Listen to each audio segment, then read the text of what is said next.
Welcome back to the Breslin Center. Starting lineup's about to be announced, showing a highlight video from the 100 years of MHSAA history in the state championships here, especially, of course, the rich history of basketball games. A highlight for Granville Calvin Christian from just down the road for Tri-Unity on the big board right now. There's plenty of championship moments, especially for the defenders, that can be chosen from as well throughout the years. We'll see if we get another classic. You can, of course, think a couple years ago we were here, Brady Titus in overtime leading the way for the defenders to win one of the two championships that they have won in the past 4 years here. This is their 5th straight trip to the state championship game. Let's meet the starters here tonight. Let's start with Fowler. They will be the road team on scoreboard and in uniform for head coach Cam Riley in his 6th season. In the backcourt, they will start the senior point guard, Jacob Hoffman. He averages 12.5 points per game on the year, 4 assists as well. Both of those are team highs. He's joined the backcourt alongside a couple of seniors that have been his running mates for the past few years. Asher Koenigsnick, the senior, scores 11.7 points per game on the year. He shoots nearly 40% from 3, and their top 3-point shooter is the senior guard, Aaron Simon. He scores at a 41.9% clip from behind the arc, and he scores 12.4 points per game on the year. Up front, it's the senior forward, Alex Hoffman, leads the team in rebounding and steals. Also puts up 11 points per game on the year. And then the junior center, Joe Epke, who had 10 rebounds in the win on Thursday in the state semifinal. He scores just shy of 3 points per game and puts up just a little over 4 rebounds per game on the season. Head coach Mark Keeler and Tri-Unity Christian coaching the final game of his 38-year, 720, will it be plus, win career. And he will bring out an experienced group that led them to a big win on Thursday. In backcourt, the 6'3" senior guard, Joseph Peters. He scores 3.8 points per game on the year. Keaton Blanker, the 5'11" senior point guard, leads the team in assists and steals. He's on his way to Grace Christian next year. Had a 7-assist game in the state semifinal. On the wing, the senior, Noah Silverton, 6'3", won a state championship in Kentucky last year. He transfers in, was great. 4 of 5 field goals, 9 points on Thursday night. Cody Osmond, the 6'2" sophomore, led the team offensively and on the boards with 16 points and 5 rebounds in the win on Thursday. He also is the team's best scorer from the field in terms of efficiency at 59.8% a clip on the season. Joey Mellon, the big guy in the middle, 6'7" senior, leads the team in scoring and rebounding with 13 points per game and 7.6 rebounds per game on the season. Tri-Unity Christian, home uniforms, numbers in royal blue, trimmed in more royal blue like you see on your Radio Plus Game Center screen. Fowler in the traveling navy blues. Numbers are in white, trimmed in gray with white and gray trimming down the side. Final word for each staffs with their teams, and they'll break it out. The defenders will go left to right across the radio dial. The Eagles will go right to left. It's the ultimate rubber match. The regionals last year went to Tri-Unity. The December matchup went to Fowler. Who will take home the wooden mitten here at the Breslin Center? Mellon will step in against Hoffman for the jump. Ball's up and away we go. Mellon wins it straight back to Osmond, and it will be Keaton Blanker. Left to right, barks out a signal with a left-hand dribble. He'll start up the offense. Stops in between the rings, feeds right wing on for a leaning Noah Silverton. Silverton up top for Mellon. Swings left wing back for Blanker. Mellon will set a screen. Now will give it back on the give and go. Drive to the basket. A two-hand shot is good off the window. As a right away, Blanker connecting with Mellon, and they lead it 2-0. Yeah, I've seen a lot of that. Those guys have done that over their career a bunch. Left wing triple, missed it all wide to the right side for Alex Hoffman out of bounds. That was a little bit of their struggle, as I mentioned. They were not as efficient as this team normally is. That is for Fowler, shooting the ball on Thursday, rebounded again very well, and so many teams have issues with the sight lines here at the Breslin Center, different than the gyms that teams play in all year long. Both teams will open up man-to-man in the half-court defensively. Blanker around a screen from Mellon, gave it back to Mellon at the left elbow, drives to the block, whips it up top to Peters, and now Peters swings to Osmond, who will hand it off with the right to Blanker. Fakes left, drives right, clutches to the basket. He's able to slip around the driving defender, Koenigsnick, and score it off the window. Nice move from Blanker. It's 4-0 Tri-Unity. Blanker picking up right where he left off on Thursday. Early assist in the first possession, now attacking, getting to the rim on the second. Now active hands from Blanker right in front of Coach Keeler, able to jump a passing lane and save the ball in bounds, and Blanker will take it up the floor. A 4-0 start for the Eagles. A great defensive play made by Blanker. He'll hand it off left wing here to Peters. Peters up top, Osmond. defended by Alex Hoffman. Gave it down to the right block to Mellon. Turns his back on Epke, has it poked away, regathers. Right side for Blanker, he'll probe inside, back it out with a left-hand dribble as he's crowded by Jacob Hoffman. Gets a screen set by Mellon, drives around it to the elbow, throws it now left corner on an extra feed for Silverton. Give and go, trying to lob it back on for a driving Osmond. It's tipped up in the air and stolen by Jacob Hoffman. Hoffman crossover, top of the key, feeds to the corner to his brother. Alex tries a three. That one off the front of the rim, no. Rebound snagged by Blanker. He is run into and fouled by Aaron Simon. That's the first of the game. 6:18 to go. 4-0 Tri-Unity early and a very good start for the defenders. A really nice start for the defenders on both ends. Offensively, get into their bread and butter, the pick and roll. Got a bucket for Mellon and a Blanker bucket as well early on, and then defensively able to make some deflections, get some steals, and early on, Fowler 0 for 2 from beyond the arc. Silverton pull-up jumper at the free throw line is off the connector, and the rebound is taken in off a bit of a rattle by Kenigsnecht at his chest. He'll take it over the timeline himself with a left-hand dribble. Crosses top of the key, drops it on for Jacob Hoffman. Poked from behind by Silverton, stolen away by Joey Mellon, who thought about pitching it the length of the floor. Instead, Silverton all on his own, splitting the defense over the half-court line. He'll run it to the right wing. Here comes the trap. Four corners offense is out. Osmond top of the key to the corner. Rollator tries a three. He gets the rattle. It's good for Rollator. 44-32. Could that be a dagger? 1:55 to go. Right side, Kenigsnecht throws the corner. A triple try from Simon. Missed it all short. Rebound into the hands of Keaton Blanker. Lead is 44-32. Blanker runs it over the half-court line and curls with 1:36. Throws to the corner, Rollator. He'll try another three. He got that one too! 47-32. Hoffman tries a three. Off the connector, no. Rebound, Osmond. And the board is taken in here by Keaton Blanker. He'll pump up the crowd with the right hand. 1:15 to go. The lead is 47-32. Blanker down the left side, splits free, reverse layup is good on the circus shot, 49-32. What a run by the defenders to put it away. Hoffman all the way down the floor, on the attack, left-hand shot, paddled out, rebound Osmond. On for Blanker, final 55 seconds.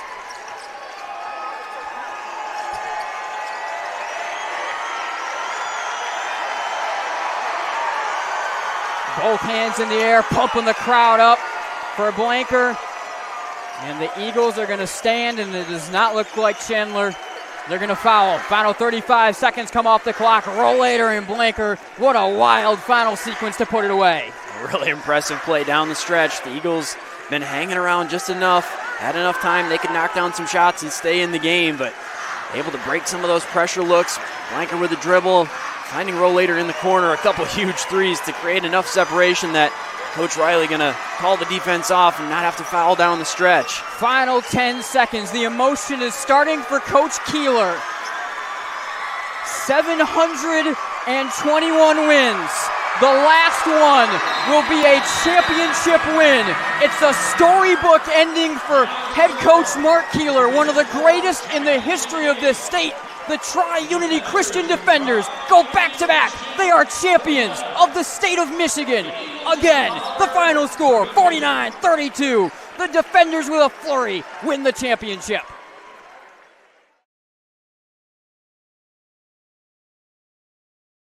On a high pass across the ice into the Granville end. Van Banen paddles it off the boards there down to the BC end, where Young flings one on ahead for a charging McKee. McKee will angle to the top of the right point. Left it over for Lasko. Left circle. Gotta go to Rister off. Seeing the whole way, and Karras makes the snagging stop with the glove. 14:43, third period. Another good save there by Karras. Had a wide open Lasko. Lasko took his time. A lot of guy to get up in his face. Maybe affected his shot a little bit, but a good glove save there by Karras. Goheen will take the draw against the Bulldogs. DeBoer here. And off the drop, a whistle. They'll drop it again. It is the left circle right here to the right of Aiden Karras. DeBoer gets kicked out, and it'll be Schroeder to replace him. And Schroeder wins it straight back to Gardine, who backhands to the right corner of the Granville zone. A fight against the boards right in front of the Bulldog. Big student section. A bus of students coming down from Granville here to Kalamazoo tonight. Granville sends it the length of the ice, by the way, at the same time, and an icing will be called, and it's going to come back down into the Byron Center offensive end. 14.5 to go, third period, regional championship on the line. Tied at 1 here from Wings West. Goheen will take the draw, right circle against Luke DeBoer. DeBoer wins this one back. Goheen trying to chase it down as it's swept across the ice left corner to a tie-up along the half boards. Gardine there looking to give some help onto the charging Schroeder, got locked up with Goheen. Behind the net, it is Gardine. Backing away from Goheen down low. Schmidt, I should say, helps out a little bit, and Schmidt will take it out of a scrum. Angles one out of the reach of Schroeder to center ice. Eli Colden got it there, flings it off a couple of bodies down right in front of the Granville net, straight onto the stick of Schmidt. 3 minutes gone, final period. Tries to clear the zone. Laska able to keep it with a nice move, fighting against Gardine left point. Gardine then took it back away, got it to Schroeder, who backhands it through a second effort out, and then got touched on by Colden. I think that technically came in very quickly offside, so the draw comes to the neutral zone as they paddled it back and forth along that blue line. 13:47, third period, all knotted at one in the regional championship between the bordering rivals Granville and Byron Center. Both teams maybe a little bit nervous here coming out in this third period, have yet to get their feet under. Kind of sloppy start to this third period. Barrett on the draw against Bowling, and it's taken out of there by Bennett Eisma off the tie-up. Eisma angles left, got over the red line, fires a half-ice shot on net that is directed to the corner by Saul. Left point, Van Banen cranks one through traffic, and somehow Saul is able to make the stop and hang on to it. 13:35 in the third. I don't quite know how that puck even got on net as it worked its way through a trio of bodies right in front. Draw comes to the left circle in the offensive zone. Smith will take the draw here against Bowling. Smith will push it to the left corner. That's where it's dropped for Bowling. Byron Center will look to exit the zone. Good stick from Barrett. Was able to momentarily stop that chase back up the ice before BC clears to the Granville line. Smith now onto it. Leaves a pass that's out of the reach of Barrett, but Barrett will chase it down in behind the Byron Center net. Granville gets the possession, left corner with Eisma. Eisma threw it on. They got tipped just wide with a stick in there from Barrett. Right point, Van Banen walks the blue line. Long shot, blocked down in between the circles by Dolson. A counterattack coming here for Byron Center with Kaminga, and he is stripped of the puck at the blue line, and it gets poked up and out of play. 13:01 in the third, and still tied at 1 in the regional championship. Van Banen got off a good shot there, as you said. I'm not sure how it got on net. It was about the same time that we said that, same point in the game that we said that on Monday when he scored. Not sure how he got it on net, but Van Banen looking to be the hero again tonight. All right, draw will come down into the Granville end. Left circle, McKee will face off with Holloman. Big size advantage to McKee here. He's able to leave it there, and a wrister on net, and a pad save made through the traffic off the stick of Goheen by Karras. Right circle, Laska loses it to Gardine, who's charging back the other way on the counterattack. Left circle, Gardine shoots one that's blocked down and taken by Young, who will ring it off the glass for Goheen, who backhands down into the Granville end for Jake Schmidt. Schmidt quickly back the other way, lifting it out of the reach of Willman, who had some issues with it. Stelpstra had to help. Goheen took it away from both of them, and then Holloman able to save the day out of there, lift it to center ice where Young will fire a shot from the red line in on net. Karras plays it behind the net to Willman. Willman center ice through the stick of DeBoer. Bowling onto it, got into the Granville end, fires a long shot that's padded with the right arm up and out of play by Karras. 12:15, third period, 1-1. A couple of good looks for Byron Center, both kind of coming from some innocuous starts as well. So the draw to the right circle. Offensive zone here for Byron Center to the left of Aiden Karras. Bowling takes the draw against DeBoer. And DeBoer wins it back here for Granville, and Van Banen using the glass will clear it the length of the ice. For an icing, we'll do it again, 12:07 in the third. Bulldogs of Granville have been pretty dominant on that face-off end, especially DeBoer. He's been very, very solid on face-offs all year. Definitely the guy that they want in these situations when it's in their own D zone, expecting him to win almost every face-off he takes. All right, same combatants here on the draw, Bowling and DeBoer. Right circle. DeBoer wins it on to Van Banen off the near boards, clears to center ice. Patted down there by Winooski. He'll angle it just into the Granville zone on the left side. Barnes chips it to center. It's chipped back now towards Barnes and Van Banen, who got a little tied up. Van Banen took it out of there behind the Granville net. Setting things up to the right side. Van Banen threw it to center ice, onto a streaking Schroeder. Split two defenders. He'll work it against the goalie. Forehand, backhand. He scores! Granville has taken the lead. Mason Schroeder goes the length of the ice, dances through two defenders, and puts a backhand right over the left shoulder of Quinn Saul. Schroeder comes up big with 11:44 left in the third. My goodness, you knew it was going to come from a quick strike down the ice with the structure both of these teams have had. And it's Mason Schroeder, his first goal of the postseason, his 17th of the year, and it's 2-1 Granville.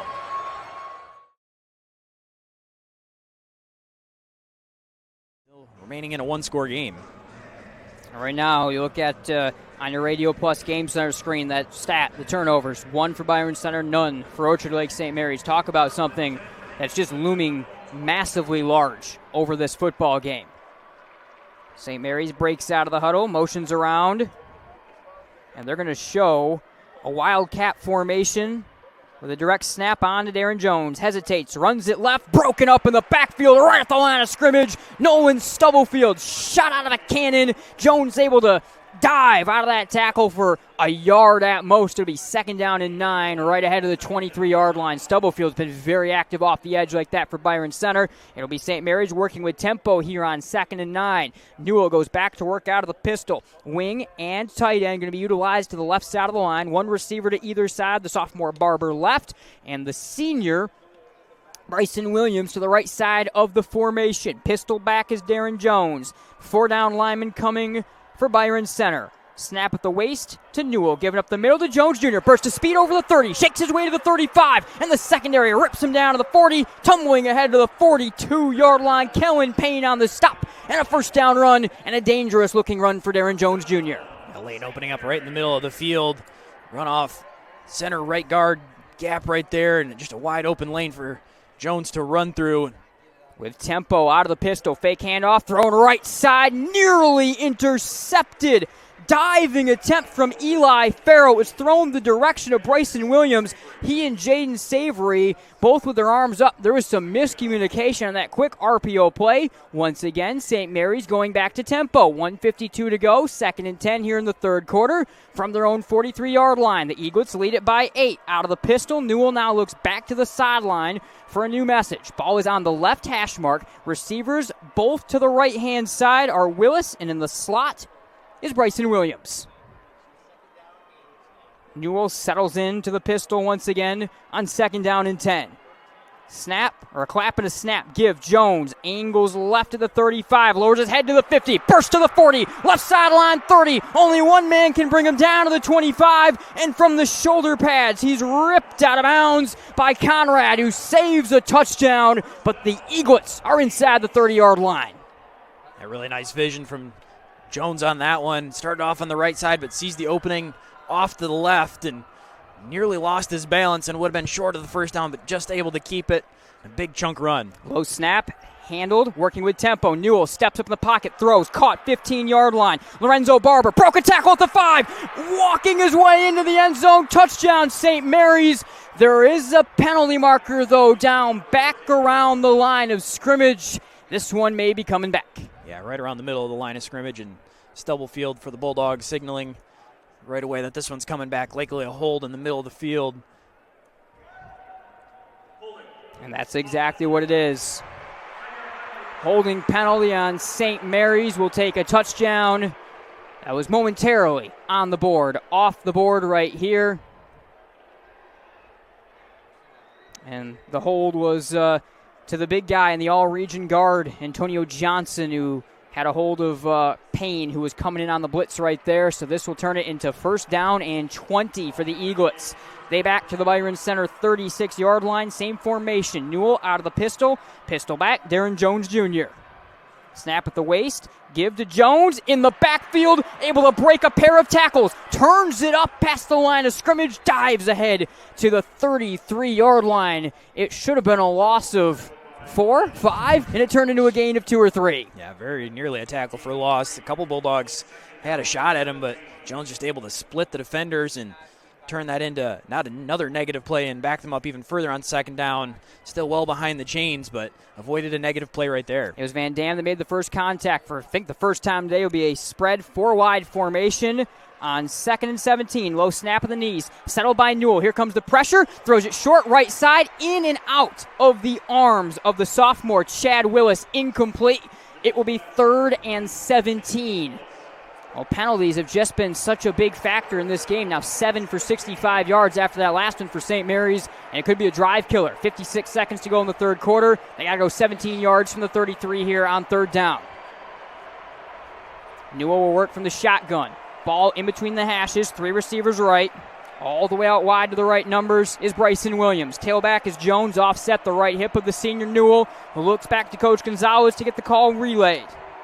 Leaning into the gun, little left on the snap, snagged. Here comes the pressure. Newell running for his life left, throws it away, 15 yards out of bounds left side as he got out of the pocket. 4th and 17. Interesting decision time. You're up to the 33-yard line, 4th and 17 here. And it looks like the offense is going to be staying out, as you would probably expect.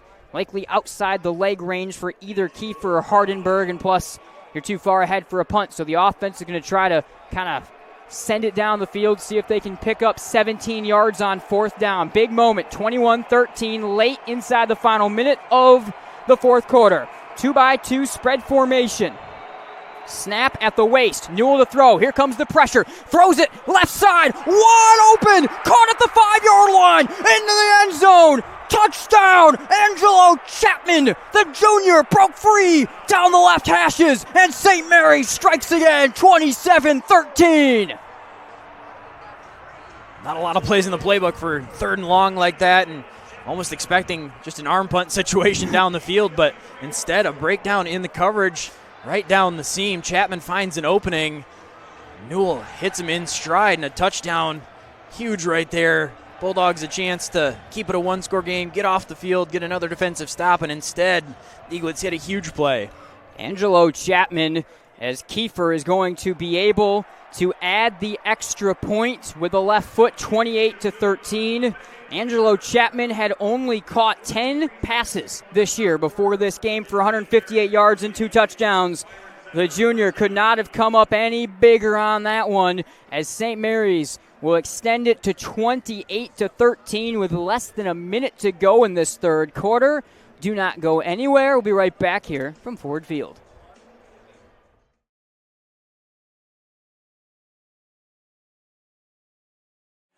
All right, welcome back to Vanderslice Gymnasium. Nate Dreyer, Chandler Timmer. Buccaneer lead was 12 at the break. The Bulldogs have cut it down to 5. Much, much better third quarter than the 2 that preceded it for the Bulldogs. Yeah, both teams having a run there in the third quarter. The Bulldogs right away 8-0. Bucks respond 5-0, but Bulldogs at the end of the third quarter able to chip into that lead. Now just a 5-point game, very much still in it. The Dogs do get the ball to start the final quarter. Monty Frierson, the sophomore, been all over Carter Wade in this game. And the underclassmen will match up again. Colin Hybor in the wing. Fakes the drop off. Gets it here for Xander Sorokin. Cotton draped on him.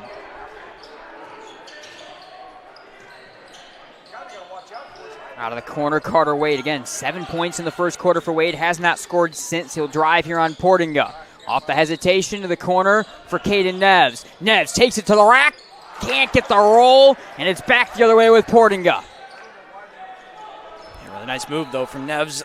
Able to put it on the deck, get to the rim, split the defenders with the move, but then just left it a little bit short off the glass. A shot certainly don't see Caden miss very often. Able to slip free, unable to get the finish, though. A spin from Portinga. And a drop for Plummer, kicked around. Caden Neves comes up with a steal. Dogs have numbers. Gave it on to Hybor, and Hybor will go to the line for 2. A little bit safer connection that time on the lob up. 3-on-1 from the Bulldogs, and as you mentioned, Baby could have been a little bit more aggressive, but avoiding turning it over. Got to the line, dumped it. Hybor trailing the play a little bit. Able to go through the lane and draw the contact, and Neves once again able to play physically, defensively, and get in there, force a turnover. Foul 2 on Cotton. First free throw off the mark for Colin Hybor. 43-38 remains the advantage for Grand Haven. Buccaneers 13-4 on the season. They moved into the top 10 this week in our MSR Remax United Power Poll after they took down formerly top 5 Hudsonville on Friday night. 1 of 2 at the line for Hybor, who's up to 18 points now in the ball game. Inside 7 minutes to go in the game. Lead is 43-39, and it's Plummer, who after scoring 16 points in the first half, has not yet scored in the second. Carter Wade, handoff for Caden Neves, spins, reverses, good. Defense into offense, it's a 2-point game. It's been the difference in the second half for the Bulldogs. Much better defensively. Again, pretty aggressive. Carter Wade able to reach around, poke it free, and then dump it off for Neves. A big moment there for the Bulldogs to bring it within a possession. Portinga bounding into the lane and getting the rattle. Nolan Portinga, terrific game continuing. 13 off the bench for the junior. Carter Wade running in transition here, banging bodies again with Frierson. Neves guns it, bang, right down the hatch. That's the kind of play Caden Neves rather can have, and got off to a slow start, forcing some shots. Now starting to make plays defensively. Another deep three, but that one cashes in on, and big one for the Bulldogs. Ball on the floor again, and Plummer comes together with Carter Wade. A timeout is whistled. 5:47 in the fourth. It looks like it's going to be Granville basketball. They're going to be able to get the possession with Wade sliding on the floor. And we'll keep it with you here through this one. 5:47 to go, 45-44. Dogs within one, like you said. Caden Neves, great start to the fourth quarter. And the Bulldogs are right there. Caden had 5 points so far in the game going into the fourth, and already 5 here, getting to double digits. Deep three right there. You saw him miss a shot similar to that in the first half, and found the bench for a little bit after that, but feeling it now in the fourth quarter, knocking that big three down, and Bulldogs going to need to see him that style and that type of play down the stretch in order to try to close this one out. 5:47 to go, and the Bulldogs down a point will get the basketball here. Will Karenstra will pick up the defense on Carter Wade. Granville looking to overcome a 12-point halftime deficit to win. Here's the trap on Wade. Dixon along with Karenstra. Whipping to Neves. Saves it in, but he saves it into Brady Cotton, and the Bucks force a turnover. Double team effective. Carter Wade trying to run away from it, buy himself some time, but still ended up throwing it away. Here is Karenstra for Dixon. Will Plummer still looking for his first points of the second half. Here is Karenstra. Thinking about it and finding Plummer now. Bucks methodical offense leading by a point. 3 minutes gone, fourth quarter. We're to the 5-minute point. Maybe the most methodical possession of the game right here for the Buccaneers. Plummer thought about firing. Now he'll drive on Wade, try the mid-range. It's short. Good defense from Carter Wade the whole way. 4:45 to go. And the Bulldogs offense will likely slow it down here. Maybe not. Sorokin going to work. Vanderhart whipping to the corner for Highbore. This for the lead. It's off the mark. Sorokin flying in rebound. Put back. Deflected around by Huntington. Sorokin's got it again. Splits the defense. Caden Neves for the lead. Yes! Neves definitely feeling it now. Extended possession.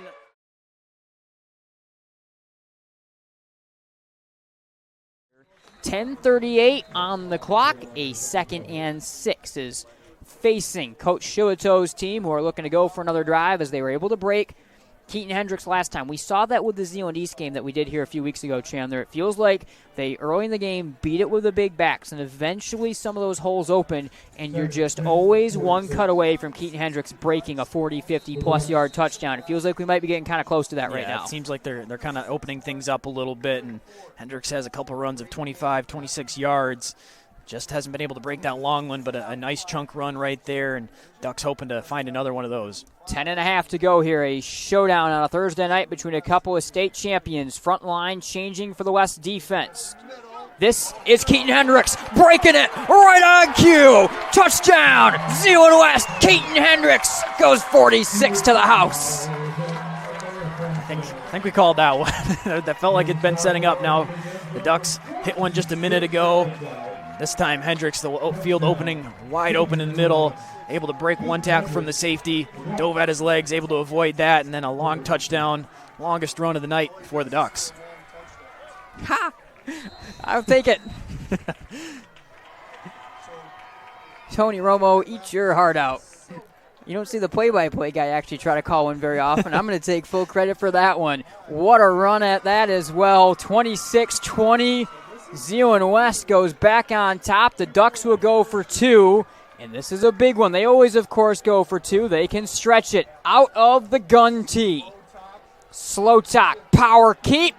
And he's wrapped up and he's short. It remains a 6-point lead. He's a couple yards short of the marker. A big decision there. Zeeland West pretty much never kicks the extra point. They won't do it there. And it's 26-20. 10:09 to go in this ball game. Don't go anywhere. We'll be right back. Zeeland West retakes the lead. 26-20. Lucas Smith will send it away and get us back underway as West Catholic will look for an answer. But with the missed 2-point conversion, the third missed 2-point try of the ball game, it definitely puts a back foot positioning here as Matt Gutierrez will take it down the far sideline. And the senior will get great field position for West Catholic to answer back. Yeah, really nice return there to get some fantastic field position with the Falcons. As they're trying to respond to Zeeland West taking the lead. They're going to have a nice starting point. Yeah, definitely are going to. And like I said, Zeeland West, they're a team that, Granville will sometimes kick extra points. Unity Christian will sometimes kick extra points. Coach Shoto pretty much never does. So he's just stuck to his guns right there on the decision that they always make. They could have certainly put themselves in a great position. Instead, just a 6-point lead. Swing past Aaron Rickard. The junior cuts it up and will get taken down just shy of the marker by Drew Albrecht after he was able to break some ankles against Keaton Hendricks in the open field. Nico Mongoon also in on the stop. It actually is going to be a chain move around the mark. 1st and 10 in enemy territory. West Catholic with 9:49 to go, working with some tempo. A quick cut up to Brittenfeld, and he has got another first down and more. The tempo right now has got Zeeland West on their heels a little bit. That does. That's something we talked about. West Catholic has the ability to do is they get one nice completion, pick up a first down, and then they're right back to the line of scrimmage, hitting you with the zone run. And Brittenfeld another first down. Now they've stacked a couple first down plays back to back. This could be a quick answer for West Catholic in what's looking like a classic game. Exactly what we asked for. 9.5 to go, 26-20, Zeeland West. 3 wide set with the tight end Wildman. Brittenfeld following blockers on a patient run. He's able to get 2 before he gets swept up there by Moss and company. Brittenfeld on that last run, now over 100 yards, and he's really taken over here in the second half.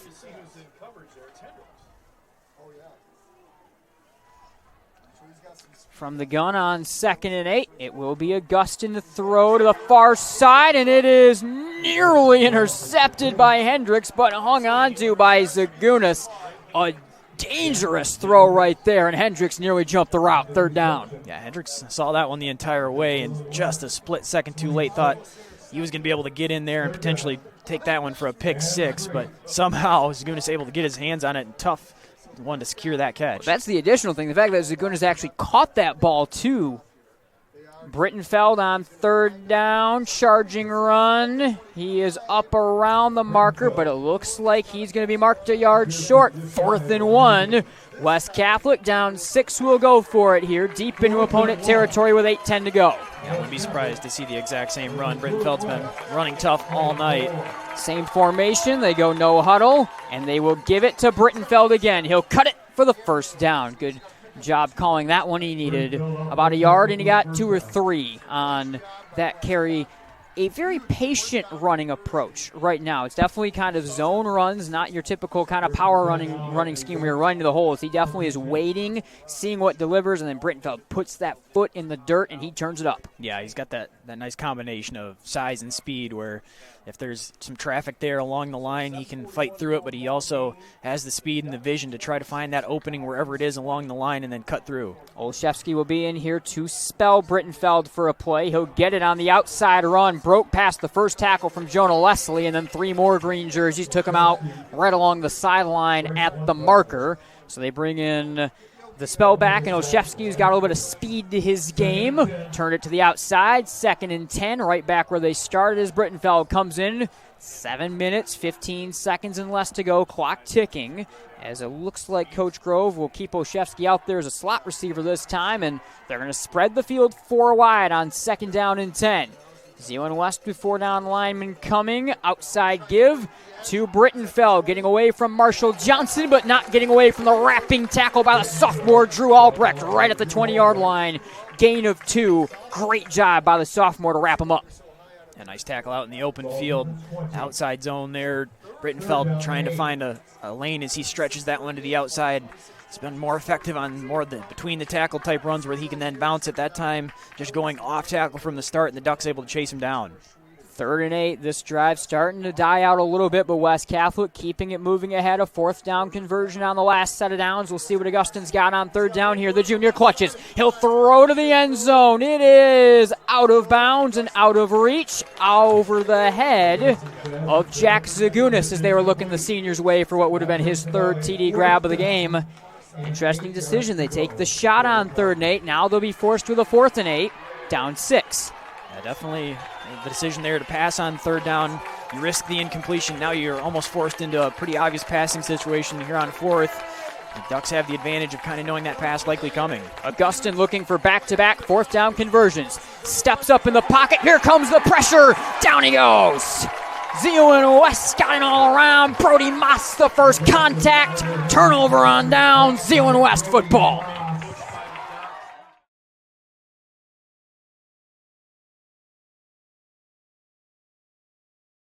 And hello everyone, and welcome to game night, and welcome to the final day of the boys basketball season. We are live from the Breslin Center in East Lansing, and this is the Division IV State Championship on Michigan Sports Radio. It's the ultimate rubber match. Last year, Tri-Unity Christian took down Fowler in the regional playoffs, and the Eagles were able to get the defenders back in the season opener this year. Now, they settle the score, and the winner takes home the ultimate hardware. My name is Nate Dreyer, joined as I am all year long for one final time this season by Chandler Timmer. CT, welcome in, welcome once again back to the Breslin Center here, where Tri-Unity Christian is looking to, through a lot of storylines, pick up a 7th championship, send Mark Keeler out a champion, but as I mentioned, starting things out, pick up that ultimate rubber match in a game that we know is going to be as close of a D4 championship as we've seen probably since we were here a couple of years ago with the overtime game against you and Trout Creek.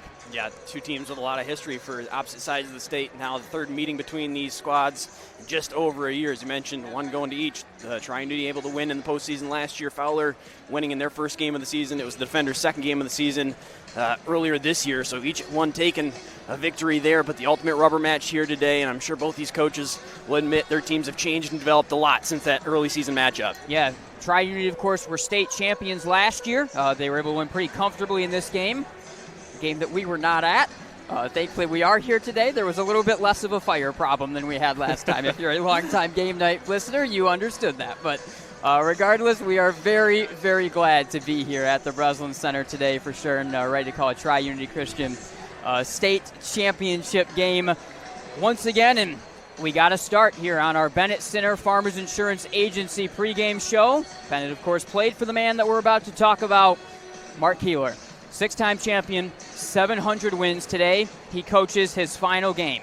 If his team needed any extra motivation to send him out a 7-time champion, I mean, they don't need it. You're at the Breslin Center, but they sure have it today. Yeah, they will. I don't think they need it. Is exactly right. Coach Keeler now has been here enough times. He knows exactly what he needs to say, and he knows his team well enough to get them prepared for a moment like this. Now, of course, they've already played the semifinal game. They've got an experienced team, but definitely adds to it that they know, win or lose, this is Coach Keeler's last game, trying to send him out on top.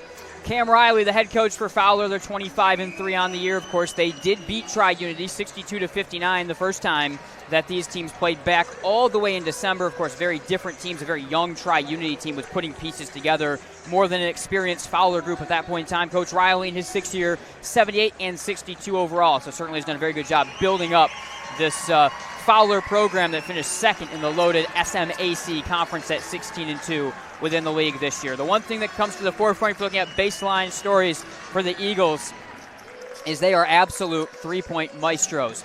on Thursday night. They kind of struggled, frankly, from the field offensively in that game. However, 10 of their 21 made field goals were threes. They have 5 players that shoot 34% or better from three. Their top 3 scorers all have 100-plus three-point attempts on the year. It really is the exact opposite of the Forest Park attack that Tri-Unity had to face on Thursday in their semifinal. Yeah, much different to prepare for defensively on Thursday night. A team that really had some size down low. They were trying to get the ball into the paint.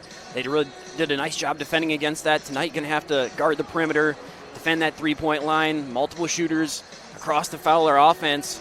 Koenigsnick, Jacob Hoffman, and as well as Aaron Simon, all shooting the ball really well, a lot of attempts and shooting those high percentages, as you mentioned. So multiple guys you got to keep your eyes on and defend all the way outside the arc. Yeah, let's take a look at the tempo and style of both of these teams.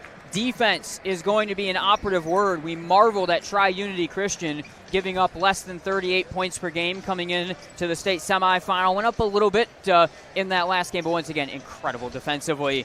Fowler right there with them, giving up 36.1 points per game on the year. So two teams that are allowing less than 40 points per game and well under 40 points per game to their opponents on the year. So defense is going to be so operative. Offenses that can work at multiple tempos, can do different things. Balanced scoring offense for both teams. Tri-Unity Christian, of course, they're going to force everything to the baseline, force things away from the big 6'7" Joey Mellon down low. And then defensively for Fowler, they're active, they're aggressive in the half court. They jump passing lanes, they rebound at a very high rate. They're a very active team versus maybe more of a grinding Tri-Unity defensive team. So certainly we're watching the defense and we're watching what likely will be slower tempo in a game that might be first to 35, first to 40 wins if these teams do slow it down. Yeah, both teams want to lean into it. There's a chance we could see a game in the 40s. Not going to be, I wouldn't expect, as high-scoring game as they played earlier in the season. Both teams getting things figured out defensively. As you mentioned, they do it a little bit differently, but both very effective in limiting what the other offenses have shot-wise and space-wise, and then turning that into quality possessions on their own end. Tri-Unity have won 21 straight games. Fowler have won 10 straight. And, of course, this is the rubber match. Regional semifinals last year at Fowler. We were there with game night. Tri-Unity Christian came from behind to win that game by 6. It was a 3-point win, 62-59 for Fowler back in December to start this year. So whoever is able to take the rubber match will go down champions of Division 4. Will it be Fowler finding their way back to a state championship game or state championship win, or will it be Tri-Unity Christian for the 7th time and for the final time for Coach Keeler taking home the ultimate hardware? We're going to step aside, be back in a few minutes here on the Bennett Center Farmers Insurance Agency pregame show. You're tuned into Game Night on Michigan Sports Radio. We are live from the Breslin Center.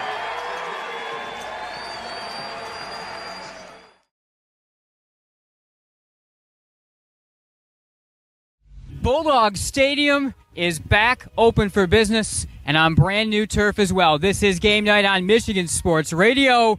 Nate Dreyer, Chandler, Timmer, and CT for the Granville Bulldogs. It's as tough of a start schedule-wise as anyone in the state of Michigan has. It started last week with a tough loss, a heartbreaking loss to Pickerington North. You add in today a real state title threat that they see in Davison, a team that beat them last year at Davison. So in that regard, it's a night looking for revenge on multiple fronts for the Bulldogs. Yeah, definitely. Things don't get any easier for the Bulldogs. Another tough matchup here in week 2, one that got away from them last year in their matchup. Davison able to take control of that football game and run away with it a little bit. So the Bulldogs looking for some revenge there, trying to right the things that went wrong. And also, as you mentioned, the heartbreaking loss last week, one that they felt that they had 30 seconds to go, had the lead. And one that got away there as well. And so, but Davison, a tough loss last week as well. So yes. I think both of these teams kind of come in tonight hoping to turn their seasons around in week 2. It's a couple of hungry teams. Whoever loses this game will probably be the best 0-2 team for sure in the state of Michigan. But both teams, of course, looking to avoid that here tonight. We have a ton to get to on our Bennett Center Farmers Insurance Agency pregame show, including a great interview with Granville star junior running back Jaden Terry, who had 5 touchdowns in the tight loss a week ago. We'll hear from Jaden in just a minute. A lot to get to here on Game Night. Hello, everyone, and welcome to Game Night and the Sailor Zone on Michigan Sports Radio. Nate Dreyer, Chandler, Timmer. We've almost reached the end of the road on our drive to Detroit, the MHSAA Division 4 state semifinal. It's Niles, it's South Christian, and Chandler. Two teams, it's always a long path to Ford Field, but a very different story for both of these two teams seeking to play one last week. Yeah, much different paths and much different histories for these two programs. For Niles, this is their first time in the semifinals. They won their first regional championship last week, so looking to make a statement and make their first trip to Ford Field next week. For South Christian, they've been in 3 straight semifinals, looking to make it 3 straight trips to Ford Field in the championship game. So many stories to get to. Cannot wait to get to all of it here on the Sobey Company pregame show, wherever you're tuned in on the Sailor Zone YouTube, on MichiganSportsRadio.com, or even through MHSAA TV. We're so excited to have you all with us today for what's going to be an incredible one. Niles South Christian, Division IV state semifinal. Don't go anywhere. We'll be right back.